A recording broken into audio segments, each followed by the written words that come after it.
Hello everyone. तो इस video में हम लोग लेक्चर 4 में आ चुके हैं और ये इस वीडियो में हम ये पहला part standard reduction potential cover करेंगे इम्पॉर्टेंट ऑक्साइड्स तक K2Cr2। ये वाला पार्ट अगले वीडियो से। KMnO4 वाला पार्ट जो कि थोड़ा ही सा पढ़ा है सर, थोड़ा सा नहीं है, ज़्यादा है, वो नेक्स्ट वीडियो से KMnO4 पूरा। इस वीडियो में हम लोग ये सब करने वाले हैं। चूँकि अरे वीडियो ना ज़्यादा काफ़ी बड़ा हो जा रहा है, 3 GB का, 2.5 GB ऐसे 20 मिनट प्लस होने पे तो अपलोड करने में प्रॉब्लम हो रहा है, इसीलिए। So let's start. तो सबसे पहले बताया कि जो स्पॉन्टेनियस रिएक्शन होते हैं उनमें ई नॉट सेल पॉजिटिव होता है, डेल्टा जी नेगेटिव होता है। मतलब जितने भी रिएक्शन अपने आप हो रहे हैं, लाइक सपोज करो एक पेड़ है और पेड़ पर से जो लीफ है वो गिर गया, तो ये अपने आप गिरा, तो यहाँ पे डेल्टा जी अगर आप देखोगे ना तो नेगेटिव होगा और ये स्पॉन्टेनियस है। अगर एग्जाम्पल, अगर किसी को हवा नहीं लगा होगा तो नॉन स्पॉन्टेनियस इसके अपोजिट। एक ही याद रखो, इस खुद से रिएक्शन होगा तो delta G negative, E not positive, क्योंकि delta G equal to minus n F E not cell, ये कोई चैप्टर में है। अगर कहाँ गया delta G minus n F E not cell, अगर ई नॉट सेल निगेटिव है तो ये निगेटिव और ये वाला निगेटिव मिलकर डेल्टा जी को पॉजिटिव बना देगा। अब आते हैं स्टैंडर्ड रिडक्शन पोटेंशियल पे। इसी पे सर ने पूरे 2 घंटे एक्सप्लेनेशन दिया है, जो कि उतना हार्ड है नहीं अब देखने के बाद। तो अगर m+2 से m0 में जा रहा है तो उसको रिडक्शन कहते हैं। पहला पॉइंट है कि all 3D series metal have negative value except copper. मतलब m+2 से m0 में सबके लिए निगेटिव वैल्यू है। निगेटिव वैल्यू मतलब m+2 से m0 में कोई नहीं जाना चाहता। किसको छोड़ के? कॉपर को छोड़ के। कॉपर का यहाँ पे बताया कि कॉपर +2 है और कॉपर है तो उसका वैल्यू 0.34 आ रहा है, प्लस में 0.34 आ रहा है, मतलब कॉपर +2 में नहीं रहना चाहता, कॉपर में जाना चाहता है सॉलिड फॉर्म में। लेकिन और सब 3D सीरीज के कौन कौन? Scandium, titanium, vanadium, chromium, manganese, iron, cobalt, ये सब अपने प्लस वाले ऑक्सीडेशन स्टेट में ज़्यादा स्टेबल हैं 0 से। ओके, देखो यहाँ पे लिखा है जाना चाहता है, बाकी 3D का निगेटिव फ्रॉम m+2 तो 0। कॉपर +2 नहीं रहना चाहता, वो कॉपर में कन्वर्ट होना चाहता है, बाकी इसीलिए बाकी 3D का निगेटिव है। ये निगेटिव का मतलब नहीं जाना चाहता, पॉजिटिव का मतलब जाना चाहता है। कहाँ? पहले से दूसरे में, कॉपर +2 से कॉपर में। लेफ्ट से राइट जा रहे हैं तो E0+2 से m बिकम लेस निगेटिव। मतलब scandium, titanium, vanadium, chromium, manganese, iron, मैंने मैंगनीज को मैग्नीशियम बोला है, बहुत सारा मैंने देखा, उसके लिए सॉरी। कोबाल्ट, निकल, पिछले वीडियो में। तो लेफ़्ट टू राइट जाने पे ये जो नहीं जाना चाहता है ना, इसकी वैल्यू कम निगेटिव हो रही है और लास्ट में कॉपर पे जाके ये पॉजिटिव हो जा रही है। लाइक इधर मान लो निगेटिव है सबसे ज़्यादा, फिर निगेटिव का मैग्नीट्यूड घट रहा है, फिर कॉपर पे जाके पॉजिटिव हो रहा है, वैसे जिंक पे वापस निगेटिव हो जा रहा है। तो ये एक्सप्लेनेशन दिया क्यों। अच्छा, इसका एक्सप्लेनेशन क्या है? लेस निगेटिव क्यों है? क्योंकि IE1 आयनाइजेशन एनर्जी 1 और 2 लेफ्ट टू राइट इंक्रीज हो रही है, तो पॉजिटिव की तरह इंक्रीज हो रही है।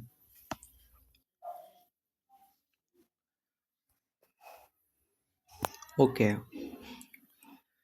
फॉर Mn देखो यहाँ पे आयनाइजेशन एनर्जी 1 2 इंक्रीज हो रही है, मतलब कॉपर है तो कॉपर का +1 +2, तो आयनाइजेशन एनर्जी इसकी ज़्यादा है, इसकी, तो आयनाइजेशन एनर्जी ज़्यादा है तो ये इसमें आना चाहता है। Okay, for manganese, zinc, nickel value is more negative than expectation. फिर से scandium, titanium, vanadium, chromium, manganese, iron, cobalt, nickel, copper, zinc, तो कौन कौन सा है? जिंक है, निकल है और मैंगनीज है। इनका तो हद से ज़्यादा नेगेटिव है, मतलब अगर Mn+2 रख दो और Mn0 रख दो तो ज़िंदगी में नहीं जाना चाहेगा। निकल +2, निकल 0 में ज़िंदगी में नहीं जाना चाहेगा, इसीलिए इसका नेगेटिव है। ओके, और सर ने एक्सप्लेनेशन भी दिया है कि Mn+2 मान लो यहाँ पे 3D5 है, Mn में चला गया तो 4s2 3d5 हो गया। हालांकि 3d5 यहाँ पे, लेकिन 4s2 तो फुलफिल हो गया ना। तो रिएक्शन देखो Mn+2 है और 3d5 है और 4s0, तो ये वाला डब्बा खाली है इसके पास। अब Mn में आ जाओगे तो ये वाला डब्बा भर जाएगा, तो कम रिएक्टिव होगा ना, ये वाला डब्बा भी पार्टिसिपेट कर लेगा रिएक्शन में। इसीलिए वो चाहता है कि Mn+2 ही में रहे। 3d5 स्टेबल है, मोर निगेटिव इनॉट वैल्यू, मतलब इसकी वैल्यू ज़्यादा निगेटिव है, मतलब Mn+2 Mn में नहीं आना चाहता। जिंक+2 जिंक में नहीं आना चाहता, क्योंकि देखो जिंक+2 3d10 है, जिंक क्या है 4s2 3d10 है।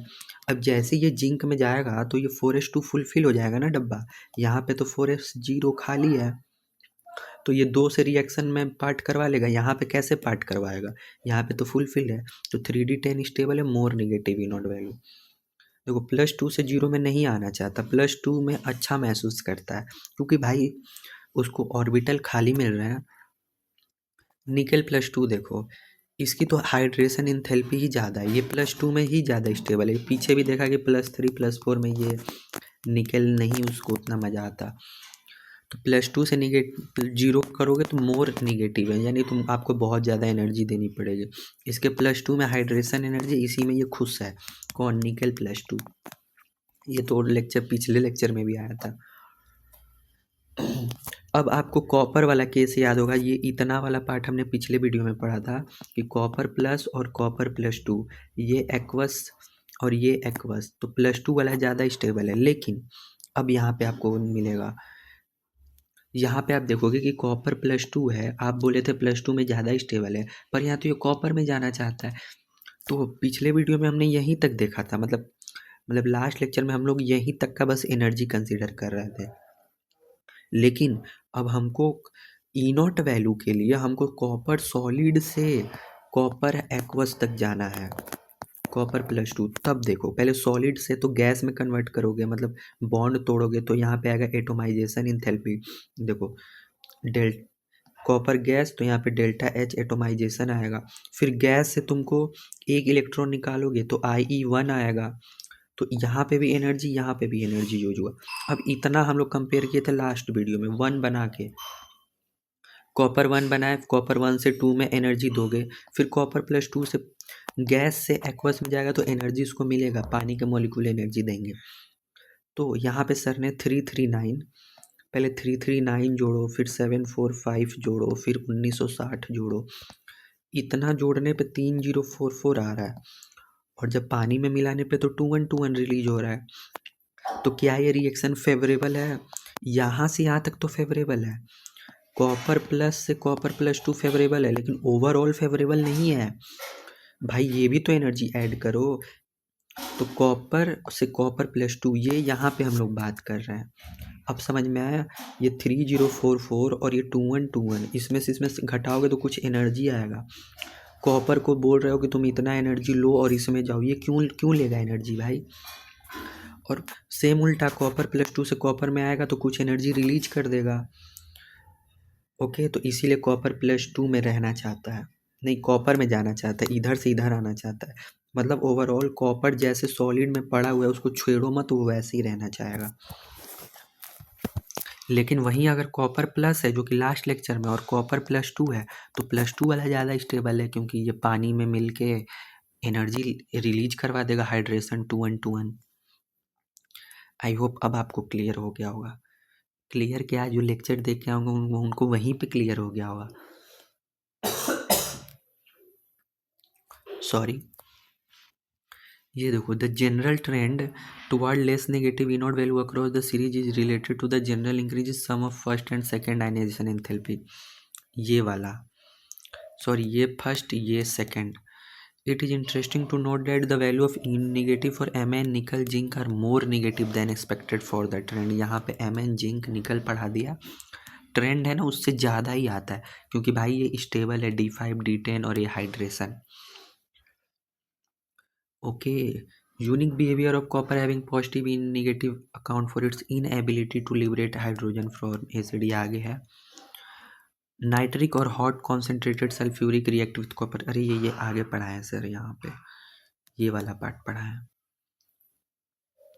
Stability of half field D subshell in Mn+2, यहाँ पे Mn+2 में D5 हाफ फील्ड, ये कम्प्लीटली फील्ड D10 इन जिंक+2 में D10 in zinc are related to the inode value, where in for nickel is related to highest negative hydration energy। Nickel में hydration आता है, पूछेगा MCQ में।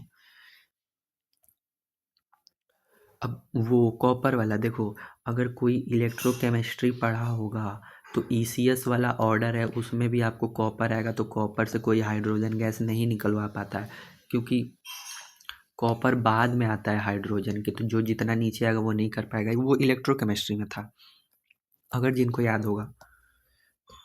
यहाँ पे देखते हैं, कॉपर नहीं लिबरेट कर सकता क्योंकि कॉपर+2 से कॉपर में जाएगा तो पॉजिटिव वैल्यू है। तो अगर तुम देखो कॉपर में ये रहना चाहता है, इसका मतलब ये हुआ पॉजिटिव है, मतलब कॉपर में रहना चाहता है। +2 में अगर है, पानी में है, तो वो चाहेगा कि कॉपर सॉलिड हो जाए। यहाँ तक क्लियर है? तो देखो, अगर कॉपर है, सॉलिड है, ओके, और तुम इसमें एसिड डाल रहे हो, तो कॉपर सॉलिड है तो ये नहीं जाना चाहेगा। जब जाना ही नहीं चाहेगा तो इलेक्ट्रॉन लूज क्यों करेगा, और जब इलेक्ट्रॉन लूज करेगा ही नहीं तो ये हाइड्रोजन इलेक्ट्रॉन लेके हाइड्रोजन गैस कैसे बनेगा। आई होप अब क्लियर हो गया होगा। तो देखो, कॉपर+2 और सर ने यहाँ पे क्रॉस लगाया, इलेक्ट्रॉन निकलेगा ही नहीं, कॉपर इलेक्ट्रॉन नहीं देगा, तो हाइड्रोजन गैस नॉट इवॉल्व। और ये H+ कहाँ से आया, एसिड से, इसलिए कॉपर नहीं। देखो, कॉपर है तो अब जब हाइड्रोजन गैस निकलने के लिए कॉपर को कॉपर आयन में कन्वर्ट होना पड़ेगा, और ये नहीं चाहता कि कन्वर्ट होए, पॉजिटिव वैल्यू है, मतलब अगर ये जाएगा उल्टा तो ये निगेटिव हो जाएगा ना, इसको पलटोगे 0.034, थोड़ा सा ही है, पॉइंट में ही, लेकिन है तो नहीं जाएगा। अब जिंक देखो, जिंक हमको पता है +2 में स्टेबल रहना चाहता है क्योंकि D10 है, तो जिंक को जैसे ही डालोगे तो जिंक भागेगा +2 में, ये 2 इलेक्ट्रॉन छोड़ देगा, वही हाइड्रोजन आएगा और ये 2 इलेक्ट्रॉन लेके हाइड्रोजन गैस लेके हवा में उड़ जाएगा।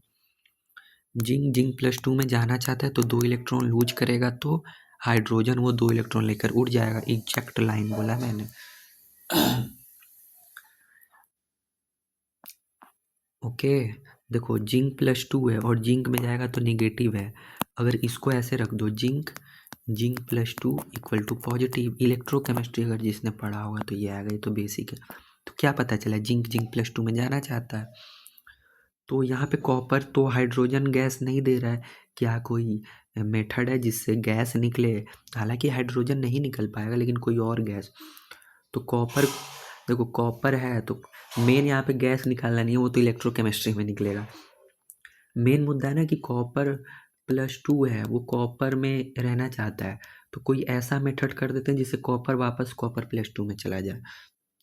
तो कॉपर 0 है, कॉन्सेंट्रेटेड HNO3 ला दोगे तो ये क्या करेगा ना, कॉपर से रिएक्ट कर लेगा और कॉपर+2 में कन्वर्ट हो जाएगा। कॉपर+2 में कन्वर्ट हो गया और ये NO2 गैस निकल जाएगा जो कि ब्राउन कलर का होता है। तो यहाँ पे ये ऑक्सीडाइजिंग एजेंट की तरह काम कर रहा है। ओके, यहाँ पे हाइड्रोजन गैस नहीं, NO2 SO2 गैस निकलेगा। HNO3 से रिएक्ट करेगा तो NO2, H2SO4 से रिएक्ट करेगा तो SO2 गैस। ये हाइड्रोजन नहीं करेगा भाई, हाइड्रोजन में इतनी औकात ही नहीं है। देखो, हाइड्रोजन यहाँ पे भी आया था, इसका लेवल ही नहीं है कि कि कॉपर हाइड्रोजन को देख के इलेक्ट्रॉन दे नहीं देगा, लेकिन कॉपर HNO3 को देख के इलेक्ट्रॉन देगा, और जैसे ही इलेक्ट्रॉन देगा NO3 लेके ब्राउन कलर का गैस होता है, ये कंटेनर से बाहर आ जाएगा। Same with concentrated H2SO4, copper with concentrated H2SO4 आप डालोगे तो CuSO4 और SO2 गैस में उड़ जाएगा। अब यहाँ पे कॉन्सेंट्रेटेड की जगह आप डाइल्यूट कर दिए, तो डाइल्यूट मतलब क्या, पानी ऐड करना ना, तो H+ का कॉन्सेंट्रेशन बढ़ेगा, कॉपर फिर H+ से रिएक्ट नहीं करेगा, डाइल्यूट फॉर्म में H+ निकल आएगा, HNO3 H2SO4, क्या फ़ायदा, कॉपर तो रिएक्ट नहीं करेगा। मतलब HNO3 H2SO4 पानी में मिलाते ही H+ दे देंगे, लेकिन H+ को देख के कॉपर तो रिएक्ट ही नहीं किया ना यहाँ पे, तो क्या फ़ायदा डाइल्यूट लेने का, आप कॉन्सेंट्रेटेड लो। अच्छा, आप इसको डाइल्यूट लोगे तो आप चाह रहे हो कि ये एसिड की तरह काम करे, क्योंकि ये H+ देगा। एसिड की तरह काम, जब एसिड तो यहाँ पे भी आया था, नहीं दिया ना, तो इसलिए डाइल्यूट नहीं। कॉन्सेंट्रेटेड लो, यहाँ पे ये एसिड की तरह काम नहीं कर रहा है H2SO4 HNO3, ये एक ऑक्सीडाइजिंग एजेंट की तरह काम कर रहा है। ये एग्जैक्ट लाइन सर ने बोला है वैसे। अच्छा, कुछ है E0 M+3 से M+2। अभी तो हम लोगों ने देखा +2 से M, ये पहला किसी ने ध्यान ही नहीं दिया होगा। अब हम दूसरा देखेंगे कि +3 से +2 में डालने का। देखो, पहला है स्कैंडियम। स्कैंडियम हमको पता है +3 में रहना चाहेगा। +3 हम लोग सेकेंड थर्ड में भी देखे थे, ये +2 में जाना ही नहीं चाहेगा। तो स्कैंडियम जब +3 से +2 में नहीं जाना चाहेगा, तो अब सोच लो कि कितनी निगेटिव वैल्यू होगी। लिखा है ना very low, very low value है। वेरी लो और ब्रैकेट में लिखा है हाई निगेटिव वैल्यू, यानी +3 से +2 में नहीं आना चाहता है स्कैंडियम। स्टेबल है +3 में, तो क्यों आएगा? क्यों स्टेबल है? क्योंकि इनर्ट गैस कॉन्फ़िगरेशन मिल गया स्कैंडियम। देखो, स्कैंडियम शुरुआत है ना, तो 3D14S2 तुमको +3 करोगे तो ये 2 उड़ गया और ये 1 भी उड़ गया, तो 3D0, मतलब इसके पहले आर्गन वाला इलेक्ट्रॉनिक कन्फिग्रेशन ले लिया +3 में। आर्गन वाले यार इतना बेस्ट है तो वो क्यों ही जाएगा। ओके, जिंक +3 और +2 है, तो यहाँ पे वेरी हाई वैल्यू जिंक +3 में है। ओके, अब हमको जिंक +2 में ये D10 कन्फिग्रेशन है भाई इसका। +3 में ये D9 है, तो D9 से चाहेगा ना D10 में, तो ये वैल्यू बहुत पॉजिटिव होगी। Common sense, high positive value. Zinc +2 D10 है, स्टेबल कॉन्फिग्रेशन। +3 से +2 भी हाई वैल्यू है। देखो, Mn+2 है तो ये D5 है। अब Mn+3 कर रहे हो तो आप D4 कर रहे हो ना। +3 मतलब एक इलेक्ट्रॉन और निकाल रहे हो, तभी तो इस पर पॉजिटिव एक और बढ़ गया। तो D4 से D5 में क्यों नहीं जाना चाहेगा भाई? हाफ फील्ड स्टेबल है, D5 स्टेबल कॉन्फ़िगरेशन। तो अगर Mn+3 दिख गया कहीं और Mn+2 दिख गया, तो Mn+2 में वो जाना चाहेगा, तो Mn+3 Mn+2 में जाना चाहेगा। ओके, तो ये नंबर क्या हो रहा है? घट रहा है, यानी Mn+3 का रिडक्शन होगा, और जिसका रिडक्शन होता है वही तो ऑक्सीडाइजिंग एजेंट होता है। देखो, ये ऑक्सीडाइजिंग एजेंट है, इसके साथ भी कोई रिएक्शन में रहेगा ना, तो ये सामने वाले को ऑक्सीडाइज कर देगा और खुद रिड्यूस हो जाएगा। जिनको अगर बेसिक नहीं आती है तो कैसे ऑक्सीडाइजिंग एजेंट है, रट लो ना, जिसका रिडक्शन होगा वो ऑक्सीडाइजिंग एजेंट है। फिलहाल के लिए पढ़ते पढ़ते पढ़ते पढ़ते समझ में आ जाएगा, जब 2-3 ड्रॉप होगा तो। Mn+3 Mn+2, Mn+3 है तो D5 है, और Mn+2 D6 है, तो D5 से D6 में नहीं आना चाहेगा, तो लिखा है कि पॉजिटिव है लेकिन बट वेरी लेस पॉजिटिव है। मतलब ज़बरदस्ती आप करवा सकते हो लेकिन वेरी लेस पॉजिटिव है। D5 से D6 में आना नहीं चाहेगा, बेमन का है, नहीं आना चाहेगा, इसीलिए एनसीईआरटी ने वेरी लेस पॉजिटिव लिखा है। भाई इसको वेरी लेस पॉजिटिव मतलब क्या? 0 निगेटिव, यही ना, नहीं आना चाहेगा, साफ बात। इस पे सर ने 20 मिनट एक्सप्लेन किया ये 2 पॉइंट पे, ये बहुत कन्फ्यूजिंग है ना, इसीलिए। +3 से +2, देखो वेनेडियम +3 है तो ये D2 है, वेनेडियम +2 है D3 है, तो D2 से D3 में जाना चाहेगा, क्योंकि ये T2G3 वाला कन्फिग्रेशन हो जाएगा। तो D3 का लालच है, तो लालच उतना भी नहीं है। देखो, नेगेटिव है, मतलब ये बोल रहा है कि +3 से +2 में नहीं जाना चाहेगा। एनसीईआरटी के अकॉर्डिंग D+2 से +3 में नहीं जाना चाहेगा, तो इसने इसको बोला नेगेटिव है, लेकिन but very less negative. NE है, वेरी लेस नेगेटिव, मतलब अगर कोई लालच दिया, लालच है लेकिन बहुत कम लालच है, लाइक D2 से D3 जाने का लालच है लेकिन बहुत कम है, तो इसीलिए एनसीईआरटी बोला वेरी लेस नेगेटिव। सर ने इस पर 20 मिनट एक्सप्लेन किया है। अच्छा है, मेरा टाइम बच गया। ओके, ये वही है, ये वाला लाइन। Mn+2 D5 है, पार्टिकुलरली स्टेबल है, जबकि low value for Fe shows that extra stability of Fe+3 D5। यार ये वही चीज़ है यार, इससे आसान तो सर ने इधर कर दिया, इससे क्या ही पूछ लेगा। स्कैंडियम +3 नोबेल गैस है, zinc removal of electron form D10 पढ़ा ही दिया। यही बोल रहा है, low value for V is related to V+2 half fill T2G level. देखो 0.26 है, 0.26 मतलब क्या है, 0 और 1 के बीच, 0 या -1 के बीच, तो हाँ या ना। देखो Copper+3 Mn+3 ऑक्सीडाइजिंग एजेंट है, मतलब इनका रिडक्शन होगा, रिडक्शन होके क्या होगा, नंबर घटेगा तो Mn+2 में जाना चाहता है, D5, इसीलिए ऑक्सीडाइजिंग एजेंट है। Copper+3+2 में जाना चाहेगा, ये +3+2 में जाना चाहेगा। याद रखो Mn और Copper+2 में ज़्यादा स्टेबल होते हैं, बाकी ये तो समझने वाली चीज़ है। तो ये ऑक्सीडाइजिंग एजेंट है क्योंकि ये +2 में जाने जाएंगे, तो ये नंबर घटेगा तो खुद का रिडक्शन होगा, खुद का रिडक्शन तो एजेंट में बन जाएंगे ऑक्सीडाइजिंग वाले। Ti+2 V+2 Cr+2 reducing agent है, मतलब इनका ऑक्सीडेशन होगा, मतलब ये नंबर +2 से बढ़ा के +3 करना चाहते हैं, तो +2 से बढ़ा के +3 करना चाहेंगे, तो पॉजिटिव में चार्ज बढ़ रहा है, यानी एक इलेक्ट्रॉन ये खो रहा है तभी ना भाई, एक इलेक्ट्रॉन खोएगा तभी तो, और ये इलेक्ट्रॉन H+ लेके हाइड्रोजन गैस बन के उड़ जाएगा। देखो इधर, can liberate hydrogen gas from dilute acid, +2 से +3 में जाएंगे, एक इलेक्ट्रॉन लूज करेंगे, H+ आएगा, एसिड से लेके हाइड्रोजन उड़ जाएगा from dilute acid. Copper can not, अच्छा क्यों जाना चाहेगा वो तो आपको पता ही है, इधर वैल्यू भी है देखेंगे। कॉपर नहीं कर सकता हाइड्रोजन गैस, क्योंकि कॉपर ज़्यादा स्टेबल है, कॉपर, ये कॉपर हाईली निगेटिव, कॉपर +2 में नहीं जाना चाहेगा, तो नहीं जाना चाहेगा तो इलेक्ट्रॉन मिलेगा ही नहीं H+ को, तो कहाँ से लेके उड़ेगा। देखो मैंने ये लिखा था, ये मैंने लिखा था नेगेटिव, एनसीईआरटी ने इसको उल्टा करके लिखा है Cu+2 कॉपर पॉजिटिव, वही बात है, इसको उधर वैल्यू पॉजिटिव। मैंगनीज जिंक निकल है लो वैल्यू देन एक्सपेक्टेशन, लो है मतलब मैंगनीज +2 में रहना चाहता है, जिंक +2 में रहना चाहता है, निकल +2 में रहना चाहता है, तो वैल्यू लो है।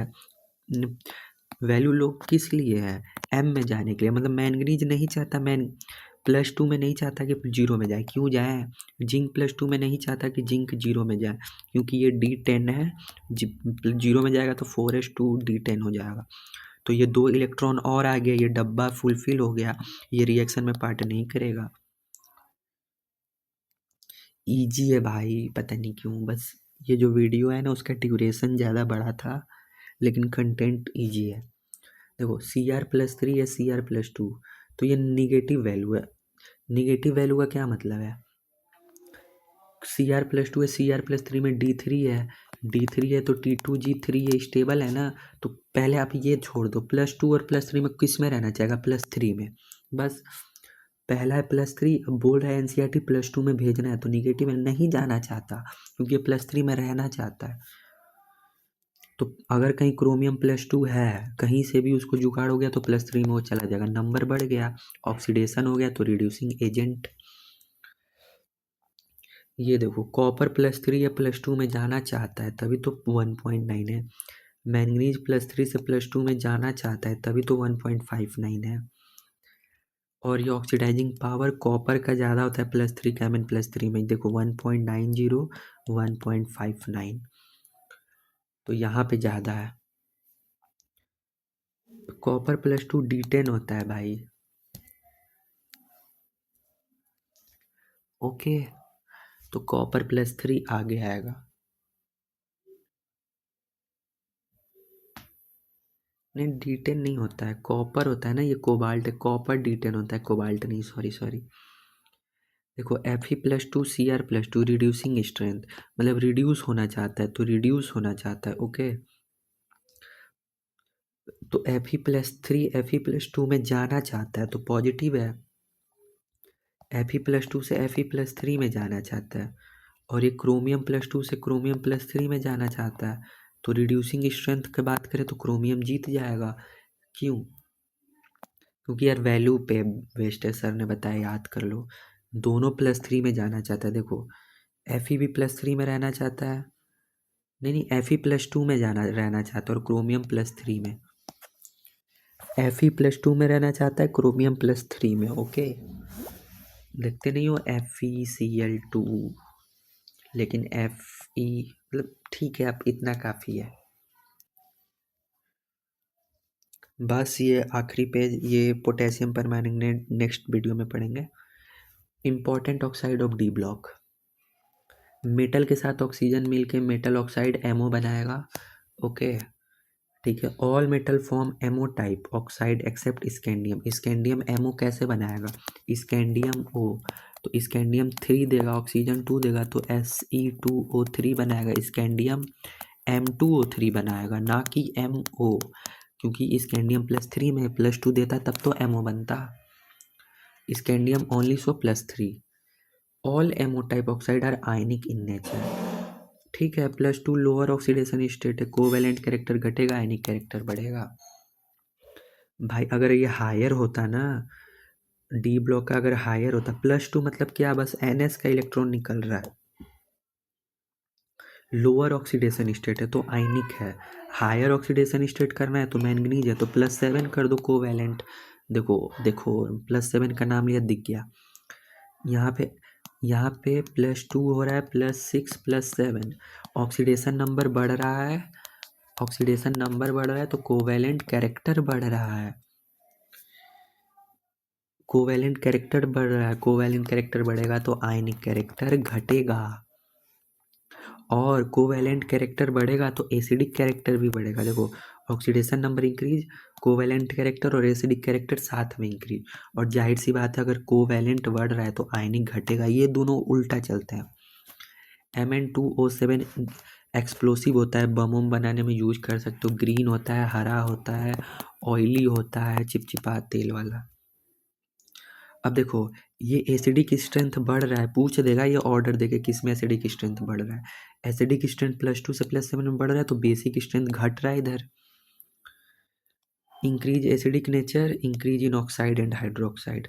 यहाँ पे क्रोमियम +2, क्रोमियम +3 +6, एसिडिक नेचर बढ़ रहा है और बेसिक नेचर घट रहा है।